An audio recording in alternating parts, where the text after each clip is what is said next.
MRC நகரில் உள்ள Lyca நிறுவன தலைமை செயல் அதிகாரி வீட்டிலும் அமலாக்கத்துறையினர் சோதனை நடத்தி வருகின்றனர்.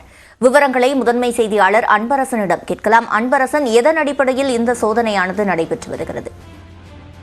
நிச்சயமாக சிவரஞ்சனி, லைகா சினிமா தயாரிப்பு நிறுவனம் தொடர்புடைய 8 இடங்களில் இன்று காலை முதல் அமலாக்கத்துறை அதிகாரிகள் சோதனை செய்து வருகிறார்கள். குறிப்பாக டிநகர் விஜயராகவா தெருவில் உள்ள லைகா தயாரிப்பு நிறுவனம், அதே போன்று அடையாறு, காரப்பாக்கம் உள்ளிட்ட 8 இடங்களில் அமலாக்கத்துறை அதிகாரிகள் இன்று காலை முதல் சோதனையில் ஈடுபட்டு வருகிறார்கள். இந்த நிலையில்தான் எம்ஆர்சி நகரில் உள்ள 174 என்ற அடுக்குமாடி குடியிருப்பில் இருக்கக்கூடிய லைகா நிறுவனத்தின் CEO தமிழ்குமரன் அவர்கள் வீட்டிலும் தற்போது அமலாக்கத்துறை அதிகாரிகள் சோதனையில் ஈடுபட்டு வருகிறார்கள்.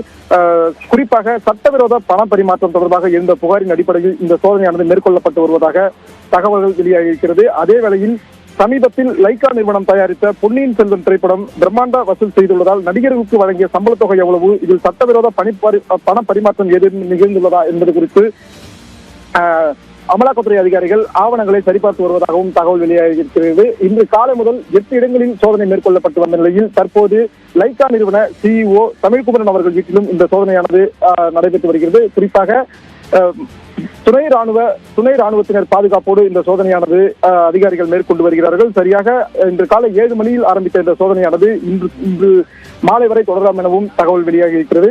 இந்த முழுமையான சோதனைக்கு பிறகு இவர்கள் சட்டவிரோதமாக எவ்வளவு பணம் பரிமாற்றம் செய்துள்ளார்கள், எந்தெந்த வகைகளில் அது போன்ற சட்டவிரோத பண பரிமாற்றத்தில் ஈடுபட்டிருக்கிறார்கள் என்பது குறித்த முழுமையான தகவல்கள் வெளிவரும். சிவரஞ்சனி, நன்றி அன்பரசன்.